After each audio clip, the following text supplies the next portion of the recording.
ಇನ್ನು ಲಕ್ಷ್ಮಿಯು ಶಾಶ್ವತವಾಗಿ ನಿಮಗೆ ಒಲಿದು ಬರಬೇಕು ಅಂತ ಅಂದರೆ, ಮತ್ತು ಶಾಶ್ವತವಾಗಿ ಆ ತಾಯಿ ನಿಮ್ಮ ಮನೆಯಲ್ಲಿ ನೆಲೆ ನಿಲ್ತು ಅಂತಂದರೆ ಸಾಕು, ದುಡ್ಡು ಎಣಿಸೋಕ್ಕಾಗದೇ ಇರೋಷ್ಟು ನಿಮಗೆ ಬಂದು ಮನೆಗೆ ಸೇರುತ್ತೆ. ಗೊತ್ತಲ್ಲ, ಅದು ಹೇಗೆ ಅಂತ ನಾನು ತಿಳಿಸ್ಕೊಡ್ತೀನಿ. ಅದಕ್ಕಿಂತ ಮುಂಚೆ ನೀವು ವಿನಯ್ ಯೋಗಿ ಗುರೂಜಿ ಅಂತ ಯೂಟ್ಯೂಬ್ ಚಾನಲ್ಗೆ ಲೈಕ್ ಮಾಡಿ, ಸಬ್ಸ್ಕ್ರೈಬ್ ಆಗಿ ಮತ್ತು ಬೆಲ್ ಬಟನನ್ನು ಒತ್ತಿ. ಫೇಸ್ಬುಕ್ ಮತ್ತು ಇನ್ಸ್ಟಾಗ್ರಾಮಲ್ಲೂ ಕೂಡ ಲೈಕ್ ಮಾಡಿ, ಶೇರ್ ಮಾಡಿ ಮತ್ತು ಫಾಲೋವನ್ನು ಮಾಡಿಕೊಳ್ಳಿ.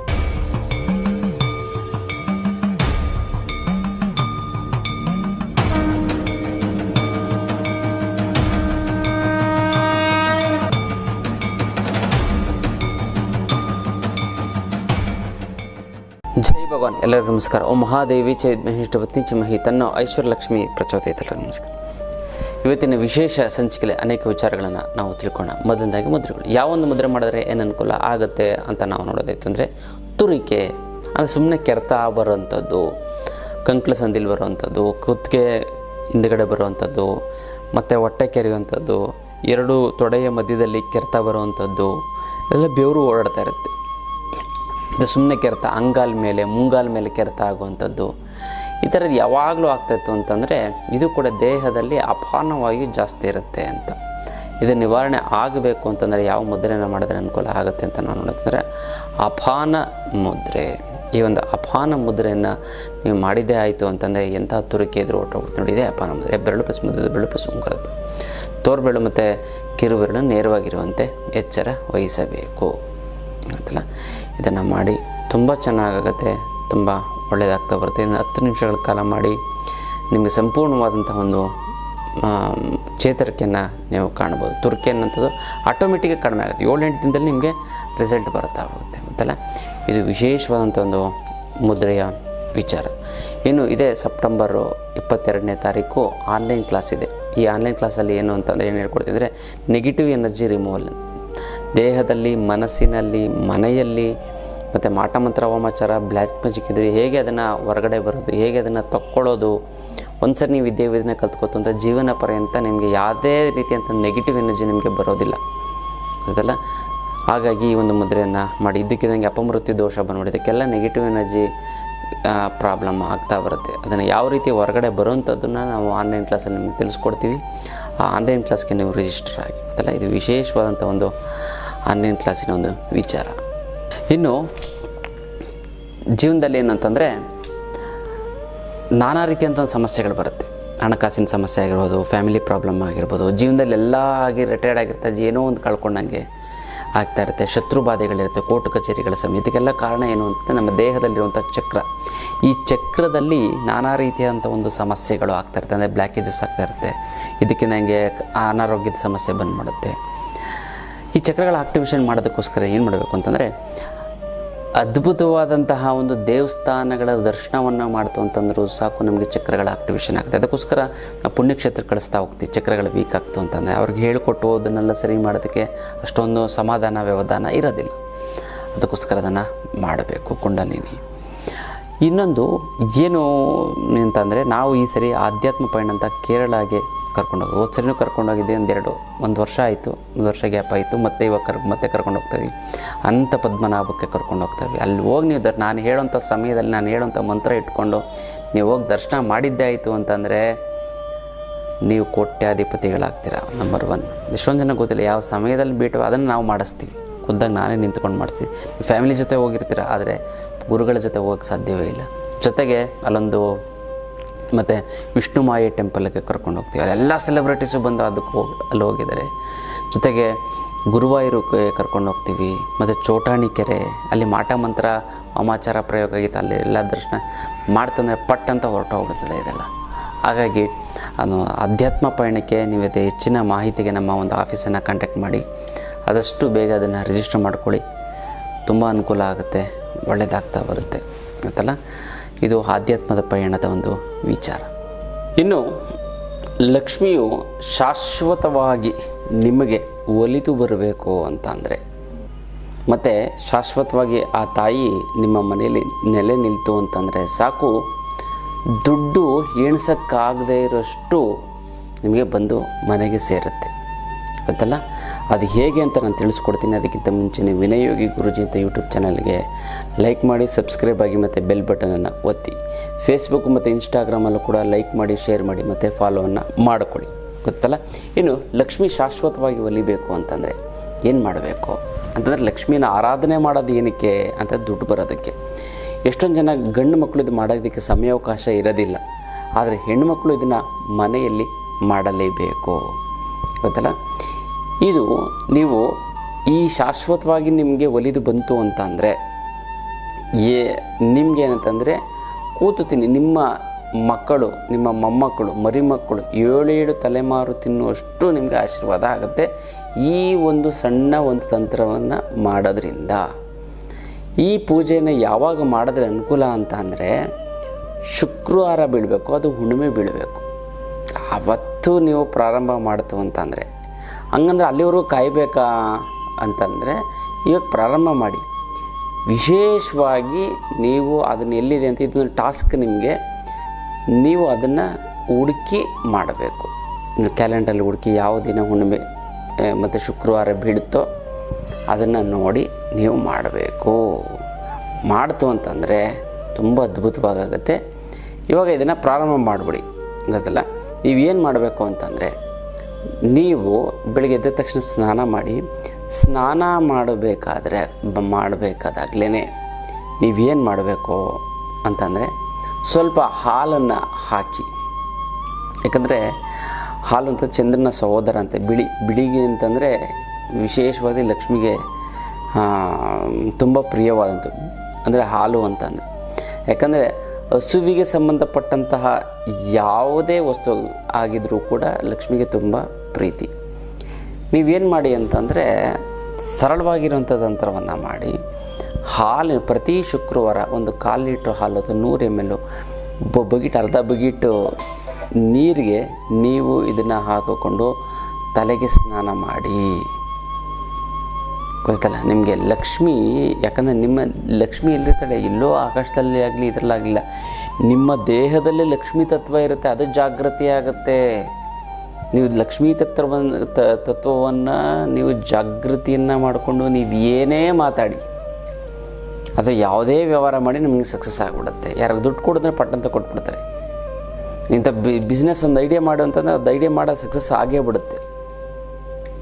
ಯಾವ ರೀತಿ ಬರುತ್ತೆ ಅಂತ ಲಕ್ಷ್ಮೀ ತತ್ವ ಹೇಳೋಕ್ಕಾಗೋದಿಲ್ಲ. ಮತ್ತು ಅದಕ್ಕೋಸ್ಕರ ನೀವೇನು ಮಾಡಬೇಕು ಮೇಯ್ನಾಗಿ ಅಂತ ನಾವು ನೋಡೋದಾಯಿತು ಅಂತಂದರೆ, ಇನ್ನು ಬರಬೇಕಾಗಿರೋ ದುಡ್ಡು ಬರ್ತಾಯಿಲ್ಲ ಅಂತಂದರೆ, ಕೊಡೋರಿಗೆ ಕೊಡೋಕ್ಕಾಗ್ತಾಯಿಲ್ಲ ಅಂದರೆ, ಸಿಕ್ಕಾಪಟ್ಟೆ ಸಾಲ ಆಗಿತ್ತು ಅಂದರೆ, ಗುರುಗಳೇ ದುಡ್ಡು ನೀರು ಥರ ಖರ್ಚಾಗ್ತಾಯಿದೆ ಗುರುಗಳೇ, ಎಲ್ಲಿ ಬರುತ್ತೆ ಎಲ್ಲಿ ಹೋಗುತ್ತೆ ಅನ್ನೋದೇ ಗೊತ್ತಾಗ್ತಾಯಿಲ್ಲ ಅಂತ ಇರ್ತಾರೆ. ಗುರುಗಳೇ, ಸಾಲದವರು ಫೋನ್ ಮೇಲೆ ಫೋನು, ಮೆಸೇಜ್ ಮೇಲೆ ಮೆಸೇಜು, ನೀನು ದುಡ್ಡು ಕೊಡಲಿಲ್ಲ ಅಂತಂದರೆ ಮನೆ ಹತ್ರ ಬಂದು ಗಲಾಟೆ ಮಾಡ್ತೀನಿ ಅಂತಾರೆ. ಅದಕ್ಕೆಲ್ಲ ನೀವು ತಲೆನೇ ಕೆಡಿಸ್ಕೊಬಿಡಿ ಅಂತ. ಇದಕ್ಕೆಲ್ಲ ಏಕೈಕ ರಾಮಬಾಣ ಅಂದರೆ ಅಷ್ಟಲಕ್ಷ್ಮಿ ಯಂತ್ರ. ಈ ಅಷ್ಟಲಕ್ಷ್ಮಿ ಯಂತ್ರವನ್ನು ಮನೆಯಲ್ಲಿ ಪ್ರತಿಷ್ಠಾಪನೆ ಮಾಡಿ, ಅದೆಂಥದ್ದೇ ಹಣಕಾಸಿನ ಸಮಸ್ಯೆ ಇತ್ತು ಅಂತಂದ್ರೂ ಕೂಡ ಸಂಪೂರ್ಣವಾಗಿ ನಿವಾರಣೆ ಆಗೋದರಲ್ಲಿ 2 ಮಾತಿಲ್ಲ ಅಲ್ಲ.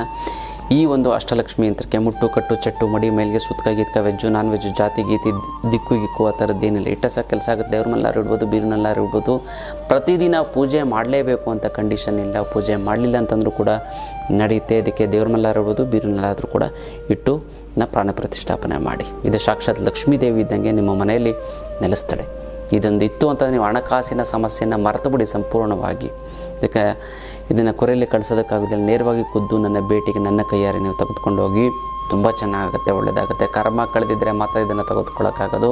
ನೀವು ಎಷ್ಟು ನಂಬಿಕೆ ಭಕ್ತಿ ಇಟ್ಟು ಇದ್ರ ಮೇಲೆ ಪೂಜೆ ಮಾಡ್ತೀರಾ ಅಷ್ಟು ನಿಮಗೆ ಒಳ್ಳೆಯದಾಗ್ತಾ ಬರುತ್ತೆ. ಸಾಲಗಳೆಲ್ಲ ತೀರೋಗ್ಬಿಡುತ್ತೆ. 3 ಅಮಾವಾಸ್ಯೆ ಕಳೆದ 6 ತಿಂಗಳ ಒಳಗಡೆ ಎಷ್ಟೊಂದು ಬಗೆ 50% ತಿಳಿಬಿಡಿ, ನೀವು ಎಷ್ಟೊಂದು ರಿಲೀಫ್ ಆಗಿಬಿಡ್ತೀರ. ಅದೆಲ್ಲ ಎಷ್ಟೊಂದು ಜನ ಯಂತ್ರ ತೆಗೆದುಕೊಂಡು ಸೈಟ್ ತೊಗೊಂಡಿದ್ದಾರೆ, ಮನೆ ಕಟ್ಕೊಂಡಿದ್ದಾರೆ, ಮಕ್ಳಿಗೆ ಓದಿಸಿದ್ದಾರೆ, ಮಕ್ಳಿಗೆ ಮದುವೆ ಮಾಡಿದ್ದಾರೆ, ಫಾರಿನಲ್ಲೆಲ್ಲ ಇದ್ದಾರೆ. ನಿಮಗೂ ಹಂಗೆ ಆಗಬೇಕಲ್ವ. ಅದಕ್ಕೋಸ್ಕರ ಅಷ್ಟಲಕ್ಷ್ಮಿ ಯಂತ್ರವನ್ನು ಮನೆಯಲ್ಲಿ ಪ್ರತಿಷ್ಠಾಪನೆ ಮಾಡಿ. ತುಂಬ ಚೆನ್ನಾಗುತ್ತೆ. ನಿಮ್ಮೆಲ್ಲ ಹಣಕಾಸಿನ ಸಮಸ್ಯೆನ ಮರೆತುಬಿಡಿ. ಅಷ್ಟು ದುಡ್ಡು ನಿಮ್ಮ ಕೈಯಲ್ಲಿರುತ್ತೆ. ಗೊತ್ತಲ್ಲ. ಇದು ವಿಶೇಷವಾದಂಥ ಒಂದು ಅಷ್ಟಲಕ್ಷ್ಮಿ ಯಂತ್ರದ ವಿಚಾರ. ನೀವು ಮೊದಲನೇದಾಗಿ ಹಾಲಿನ ಒಂದು ಅಭಿಷೇಕ ಅಂತಂದರೆ ನಿಮಗೆ ನೀವೇ ಮಾಡಿಕೊಡೋವಂಥದ್ದು. ಫಸ್ಟ್ ಒಂದು ಅರ್ಧ ಬಕೆಟ್ ನೀರು ಇರುತ್ತಲ್ಲ, ಅರ್ಧ ಬಕೆಟ್ ನೀರಿಗೆ ಹಾಲನ್ನು ಹಾಕಿ ಆ ಹಾಲನ್ನು ತೊಗೊಂಡು ತಲೆಗೆ ಹಾಕ್ಕೊಳ್ಳಿ. ಆಮೇಲೆ ನೀವು ಫ್ರೆಶ್ ವಾಟರ್, ನೀವು ಹೊಸ ಒಂದು ನೀರನ್ನು ಹಾಕ್ಕೊಂಡು ನೀವು ಸ್ನಾನ ಮಾಡಿ. ಪ್ರತಿ ಶುಕ್ರವಾರ ನೋಡಿ, ಲಕ್ಷ್ಮಿ ಎಲ್ಲಿರ್ತಾಳೆ? ನಮ್ಮ ಮನಸ್ಸಲ್ಲಿ, ನಮ್ಮ ದೇಹದಲ್ಲಿ, ನಮ್ಮ ಆತ್ಮದಲ್ಲಿರ್ತಾಳೆ ತಾಯಿ. ಎಲ್ಲೋ ಗೊಂಬೆ ರೂಪದಲ್ಲಿಲ್ಲ. ಆ ಒಂದು ವಿಗ್ರಹನ ಆರಾಧನೆ ಮಾಡ್ತಂದ್ರೆ ಅದನ್ನು ನಾವು ಅದಕ್ಕೆ ಎನರ್ಜಿಯನ್ನು ನಾವೇ ಕೊಟ್ಟು ಅದನ್ನು ನಾವೇ ಆ ಒಂದು ಶಕ್ತಿನ ತುಂಬ್ಕೊಳ್ಳೋವಂಥದ್ದು. ಇವಾಗ ಊಟ ಮಾಡ್ದಂಗೆ ಹೆಂಗೆ ಅಂತಂದರೆ, ಅಡುಗೆನ ತೊಗೊಂಡು ಬರ್ತೀವಿ, ಅಡುಗೆ ತರಕಾರಿ ಎಲ್ಲ ಕಟ್ ಮಾಡ್ತೀವಿ, ಬೇಯಿಸ್ತೀವಿ, ಅನ್ನ ಹಾಕ್ತೀವಿ, ಅದನ್ನು ನಾವೇ ಸೇವನೆ ಮಾಡ್ತೀವಿ, ನಾವೇ ತೊಗೊಬರೋದು. ಇದೂ ಅಷ್ಟೇ, ವಿಗ್ರಹ ಆರಾಧನೆ ಮಾಡೋದು ಒಂದು ಶಕ್ತಿಯ ಒಂದು ಸ್ವರೂಪ. ಆ ಒಂದು ಎಲ್ಲ ರೀತಿಯಾದಂತಹ ಒಂದೊಂದು ವಸ್ತುವಿನಲ್ಲಿ ಒಂದೊಂದು ಶಕ್ತಿ ಇರುತ್ತೆ. ದೀಪವನ್ನು ಹಚ್ಚೋದ್ರಿಂದ ನಮ್ಮ ದೇಹದಲ್ಲಿ ಅಗ್ನಿತತ್ವ ಜಾಗೃತಿ ಆಗುತ್ತೆ. ತೀರ್ಥವನ್ನು ಹಾಕೊಳ್ಳೋದ್ರಿಂದ, ಅಭಿಷೇಕವನ್ನು ಮಾಡೋದ್ರಿಂದ ನಮ್ಮ ದೇಹದಲ್ಲಿ ಅಗ್ನಿ, ವಾಯು, ಆಕಾಶ, ಪೃಥ್ವಿ, ವರುಣ ಎಲ್ಲವೂ ಕೂಡ ಜಾಗೃತಿ ಆಗುತ್ತೆ. ಲಕ್ಷ್ಮೀ ತತ್ವ ಜಾಗೃತಿ, ನಿಮ್ಮ ಮಾತು ಶುದ್ಧವಾಗುತ್ತೆ, ನೀವು ಏನು ಕೆಲಸ ಮಾಡಿದ್ರೂ ಕೂಡ ಸಕ್ಸಸ್ ಆಗುತ್ತೆ. ಗೊತ್ತಾಯ್ತಲ್ಲ? ಹಾಗಾಗಿ ಇದನ್ನು ನೀವು ಮಾಡಬೇಕು. ಮೊದಲ ಅದನ್ನು ಮಾಡಿ. ಗೊತ್ತಾಯ್ತಲ್ಲ? ಪ್ರತಿ ಶುಕ್ರವಾರ ಕಾಲಿಟ್ಟು ದುಡ್ಡು ಹೋದ್ರೂ ಪರವಾಗಿಲ್ಲ, ಅದು 15 ರೂಪಾಯಿ ಹೋದ್ರೂ ಪರವಾಗಿಲ್ಲ. 15 ರೂಪಾಯಿನ ಎಷ್ಟೋ ಇದೆ, 15-20 ಎಷ್ಟು ಇದೆ ಕಾಲ. 100 ml, ಮಿನಿಮಮ್ 100 ml ಒಂದು ಚಿಕ್ಕ ಲೋಟದಲ್ಲಾರು ಹಾಕ್ಕೊಂಡು ನೀವು ತಲೆ ಸ್ನಾನ ಮಾಡಿ. ಆಮೇಲೆ ಫ್ರೆಶ್ ವಾಟರ್ ಹಾಕ್ಕೊಂಡು ನೀವು ಇದು ಮಾಡಿಕೊಡಿ. ಎಷ್ಟು ತತ್ವ ಜಾಗೃತಿ ಆಯಿತು ಅಂತಂದರೆ, ಇದನ್ನು ಮಾಡ್ತಾ ನೀವು ಲಕ್ಷ್ಮೀ ಸ್ವರೂಪರ ಆಗಿ ನೀವು ಲಕ್ಷ್ಮಿಯನ್ನು ಆರಾಧನೆ ಮಾಡ್ತು ಅಂತಂದರೆ ಜೀವ ಕಳೆ ತುಂಬುತ್ತೆ. ನೀವು ಕಳಸ ಇಟ್ಟಿರ್ತೀರೋ, ಫೋಟೋ ಇಟ್ಟಿರ್ತೀರೋ, ವಿಗ್ರಹ ಇಟ್ಟಿರ್ತಾರೋ, ಜೀವ ಕಳೆ ತುಂಬ ಶಾಶ್ವತವಾಗಿ ನಿಮ್ಮ ಮನೆಯಲ್ಲಿ ಲಕ್ಷ್ಮಿ ನೆಲೆಸ್ತಾಳೆ. ಇದರಲ್ಲಿ 2 ಮಾತಿಲ್ಲ. ಅದಕ್ಕೋಸ್ಕರ ನೀವು ಈ ಒಂದು ಅದ್ಭುತವಾದಂತಹ ಒಂದು ವಿಚಾರವನ್ನು ನೀವು ತಿಳ್ಕೊಂಡು ನೀವು ಆ ಜೀವನದಲ್ಲಿ ಅಳವಡಿಸ್ಕೊಂಡು ನೀವು ಮಾಡಿದ್ದೇ ಆಯಿತು ಅಂತಂದರೆ ಖಂಡಿತವಾಗ್ಲೂ ಭಗವಂತ, ಆ ತಾಯಿ ಶಾಶ್ವತ. ಬರ್ರಿ ನೀವು ಸ್ನಾನ, ಯಾಕಂದರೆ ನೋಡಿ, ಕೋಟಿ ಗಂಗೆಯಲ್ಲಿ ಸ್ನಾನ ಮಾಡ್ತಂದ್ರೆ ಕೋಟಿ ಜನ್ಮದ ಪಾಪ ನಿವಾರಣೆ ಆಗುತ್ತೆ. ಎಷ್ಟೊಂದು ಜನ ಫಾರಿನರ್ಸು ಕೂಡ ಭಾರತೀಯರಾಗಿ ಹುಟ್ಟಿ ಈಗೊಂದು ಗಂಗೆಯಲ್ಲಿ ಸ್ನಾನ ಮಾಡ್ತಾರೆ, ತಿಳ್ಕೊಳ್ಳಿ. ಯಾಕಂದರೆ 100 ಜನ್ಮದ ಒಂದು ಪಾಪ ತೊಳಿಬೇಕಲ್ಲ ಅದು. ಫಾರಿನರ್ಸ್ ಅವರೆಲ್ಲ ಯಾಕೆ ಮಾಡಲ್ಲ? ಮಾಡ್ತಾರೆ ಖಂಡಿತವಾಗ್ಲೂ. ಈ ಜನ್ಮದಲ್ಲಿ ಹುಟ್ಟಿ ಅಥವಾ ನಮ್ಮ ಭಾರತೀಯರಾಗಿ ಹುಟ್ಟಿ ಗಂಗೆಯನ್ನು ಪೂಜೆ ಮಾಡ್ತಾರೆ, ಗಂಗೆಯನ್ನು ಪೂಜೆ ಮಾಡಿ ಸ್ನಾನವನ್ನು ಮಾಡೇ ಮಾಡ್ತಾರೆ. ಇದರಲ್ಲಿ 2 ಮಾತಿಲ್ಲ. ಆಯ್ತಲ್ಲ? ಈ ಒಂದು ಅದ್ಭುತವಾದಂಥ ಒಂದು ತಂತ್ರವನ್ನು ನೀವು ಮಾಡ್ಕೊಳ್ಳಿ. ಖಂಡಿತವಾಗ್ಲೂ ತುಂಬ ಚೆನ್ನಾಗಿ, ತುಂಬ ಒಳ್ಳೆಯದಾಗ್ತಾ ಬರುತ್ತೆ. ನಿಮಗೆ ಯಾವುದೇ ರೀತಿಯಾದಂತಹ ಒಂದು ಸಮಸ್ಯೆಗಳು ಆಗೋದಿಲ್ಲ. ಲಕ್ಷ್ಮೀ ತತ್ವ ಜಾಗೃತಿ ಆಗ್ತಾ ಬರುತ್ತೆ. ನಿಮಗೆ ದುಡ್ಡು ಒಲಿದು ಬರುತ್ತದೆ ಅಂತಲ್ಲ. ಮತ್ತು ಯಾರಿಗೆ ದುಡ್ಡು ಬರಬೇಕು ಮತ್ತು ಯಾರಿಗೆ ಲಕ್ಷ್ಮಿ ಶಾಶ್ವತವಾಗಿ ನೆಲೆ ನಿಲ್ಲಬೇಕು ಅಂಥವ್ರು ನೀವೇನು ಮಾಡಿ ಅಂತಂದರೆ, ಓಂ ರೀಂ ಶ್ರೀಂ ಐಶ್ವರ್ಯ ಲಕ್ಷ್ಮಿ ನಿನ್ನ ಆಶೀರ್ವಾದ ಸದಾ ನನ್ನ ಮೇಲೆ ಇರುವುದಕ್ಕೆ ನಿನಗೆ ಶತಕೋಟಿ ನಮಸ್ಕಾರ ಅಂತ ಕಮೆಂಟ್ ಮಾಡಿ ನಿಮ್ಮ ಹೆಸರನ್ನು ಬರೆದು ಕಳಿಸಿ. ನಾನು ಈ ಸಂಕಲ್ಪವನ್ನು ಮಾಡ್ತೀನಿ, ತಂತ್ರವನ್ನು ಮಾಡಿ ಒಂದಕ್ಕೊಂದು ಸೇರಿ ನಿಮಗೆ ತುಂಬ ಚೆನ್ನಾಗುತ್ತೆ, ತುಂಬ ಒಳ್ಳೆಯದಾಗ್ತಾ ಬರುತ್ತೆ. ಇದು ವಿಶೇಷವಾದಂಥ ತಂತ್ರದ ವಿಚಾರ. ನಮ್ಮ ಹತ್ರ ತುಂಬ ಜಾತಕಗಳು ಬರ್ತಾ ಇರ್ತವೆ. ಗುರುಗಳೇ, ಮದುವೆ ಯಾವಾಗ ಮಾಡಬೇಕು, ನಮ್ಮ ಮಕ್ಳಿಗೆ ಇನ್ನೂ ಮದುವೆ ಆಗಿಲ್ಲ, ಮತ್ತು ಇವಾಗಿಂದ ಮದುವೆ ನೋಡ್ಬೋದಾ, ಜಾತಕ ಸರಿ ಹೊಂದುತ್ತೋ ಇಲ್ವೋ, ಅಥವಾ ನಿಮ್ಮ ಹತ್ರ ಯಾವ್ದಾದ್ರು ಇತ್ತು ಅಂತಂದರೆ ಹೇಳಿ, ನಿಮ್ಮ ಹತ್ರ ಎಷ್ಟೊಂದು ಜಾತಕ. ಈ ಥರ ತುಂಬ ಜಾತಕಗಳು ಬಂದಿದ್ದಾವೆ. ಅದಕ್ಕೋಸ್ಕರ ನಾನು ಒಂದು ವೇದಿಕೆಯನ್ನು ಸೃಷ್ಟಿ ಮಾಡಿದ್ದೆ, ಅದೇ ಐಶ್ವರ್ಯ ಮ್ಯಾಟ್ರಿಮೋನಿ. ಈ ಐಶ್ವರ್ಯ ಮ್ಯಾಟ್ರಿಮೋನಿಗೆ ಬಂತು ಅಂತಂದರೆ, ನೀವು ರಿಜಿಸ್ಟರ್ ಆಯಿತು ಅಂದರೆ ತುಂಬ ಜನ ನಮ್ಮಲ್ಲಿ ಬರೋವಂಥವ್ರು ಅದನ್ನು ನೋಡಿ ಅಲ್ಲೇ ಒಂದು ಸೆಟ್ ಆಗಿ ಈ ಥರ ಒಂದು 30-40 ಮದುವೆಗಳಾಗಿದ್ದಾವೆ. ಅದಕ್ಕೋಸ್ಕರ ಇದಕ್ಕೊಂದು ವೇದಿಕೆನೇ ನಿರ್ಮಾಣ ಮಾಡೋಣ ಅಂತ ಖುಷಿ ಆಯಿತು. ಎಲ್ಲ ಕರೀತಾರೆ ನಮ್ಮನ್ನ, ಗುರುಗಳೇ ನಿಮ್ಮಿಂದ ಮದುವೆ ಆಯಿತು ಅಂದ ತಕ್ಷಣ ಒಂದು ಆನಂದ, ಖುಷಿ. ಯಾಕೆ ಮಾಡಬಾರದು ಅಂತ ಒಂದು ಮಾಡ್ತಾಯಿದ್ದೀನಿ, ಮಾಡಿದ್ದೀನಿ ಕೂಡ. ಅದು ವೆಬ್ಸೈಟು ಮತ್ತು ಇದರಲ್ಲೆಲ್ಲ ಇದೆ, ಆ್ಯಪು ಕೂಡ ಇದೆ. ಐಶ್ವರ್ಯ ಮ್ಯಾಟ್ರಿಮೋನಿ ಅಂತ ಗೊತ್ತದೆ, ನಿಮಗೆ ಬರುತ್ತಾ ಹೋಗುತ್ತೆ. ಖಂಡಿತವಾಗ್ಲೂ ಕೂಡ ನೀವು ಆ ಒಂದು ಮ್ಯಾಟ್ರಿಮೋನಿಗೆ ನೀವು ಜಾಯ್ನ್ ಆಗಿ ನಿಮ್ಮ ಮಕ್ಕಳು ಒಳ್ಳೆ, ಯಾಕಂದರೆ ಸಂಪ್ರದಾಯಸ್ಥ ಕುಟುಂಬದವ್ರು ಮಾತ್ರ ಇಲ್ಲಿ ಬರುವಂಥವ್ರು. ಮತ್ತು ಡಾಕ್ಟ್ರು, ಇಂಜಿನಿಯರು, ಬಿಸ್ನೆಸ್ ಮೆನ್ನು, ಮತ್ತು ಒಳ್ಳೊಳ್ಳೆ ಪ್ರೊಫೆಷನ್ಸ್ ಇರೋ ಗೌರ್ಮೆಂಟ್ ಎಂಪ್ಲಾಯೀಸು, ಈ ಥರದವರೆಲ್ಲ ಸಿಗ್ತಾರೆ.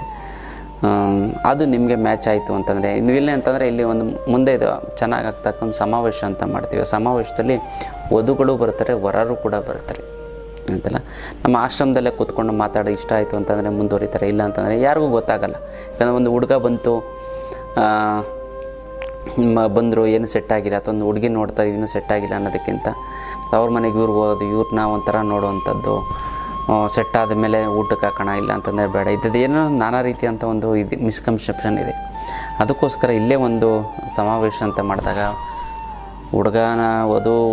ಹುಡುಗನ ಒಂದು ತಂದೆ ತಾಯಿಗಳು, ಹುಡುಗಿನ ತಂದೆ ತಾಯಿಗಳು ಎಲ್ಲ ನೋಡ್ತು ಮಾತಾಡಿಕೊಂಡು ಎಸ್ ಅಂದರೆ ಮೂವ್ ಆಗ್ತಾರೆ, ಇಲ್ಲ ಅಂತಂದರೆ ಅದಕ್ಕೋಸ್ಕರ ಒಂದು ಐಶ್ವರ್ಯ ಮ್ಯಾಟ್ರಿಮೋನಿ ಅಂತ ಇದೆ. ಇದಕ್ಕೆ ಹೆಚ್ಚಿನ ಮಾಹಿತಿ ನಮ್ಮ ಆಫೀಸ್ಗೆ ಕಾಂಟ್ಯಾಕ್ಟ್ ಮಾಡಿ, ಫೋನ್ ಮಾಡಿ ತಿಳ್ಕೊಳ್ಳಿ. ಅದ್ರ ಬಗ್ಗೆ ತುಂಬ ಅನುಕೂಲ ಆಗುತ್ತೆ, ತುಂಬ ಚೆನ್ನಾಗಾಗುತ್ತೆ. ಗೊತ್ತಲ್ಲ, ಇದು ವಿಶೇಷವಾದ ಒಂದು ಮ್ಯಾಟ್ರಿಮೋನಿಯ ಒಂದು ವಿಚಾರ, ವಧುವರರ ಮಾಹಿತಿ ಕೇಂದ್ರ. ಇನ್ನಷ್ಟು ವಿಚಾರಗಳನ್ನ ತಿಳ್ಕೊಳ್ಳೋಣ ಮುಂದಿನ ಸಂಚಿಕೆ. ಅಲ್ಲಿವರೆಗೂ